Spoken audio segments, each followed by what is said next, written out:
ওকে, আমি একটু এদিকে দিচ্ছি।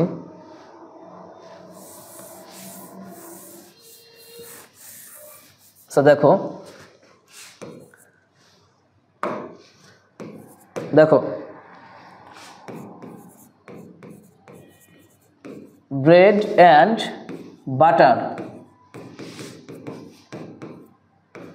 is oblique are my favorite food.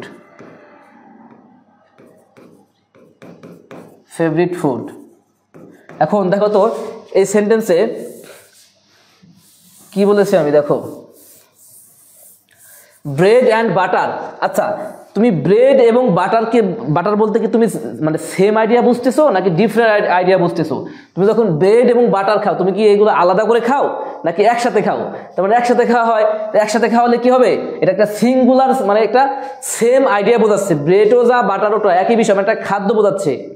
যদি একটা খাদ্য বোঝায় বা সেম আইডিয়া বোঝায় তাহলে ভার্বটা হবে কি singular. So correct answer will be is. তেমনইভাবে তোমাদের এখন আনসার দেবো একটা, দেখি তোমাদের আনসার সঠিক হয় কিনা। Okay, bread and butter is oblique are sold in the shop. দোকানে ব্রেড এবং বাটার বিক্রি হয়। আচ্ছা, দ্রুত আমাকে কমেন্ট সেকশনে জানাও which one will be correct answer. Okay, দ্রুত কমেন্ট সেকশনে জানাবে কোনটা কারেক্ট হবে।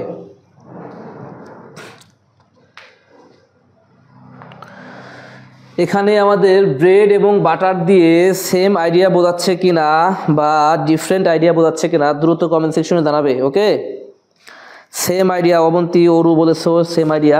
ওকে,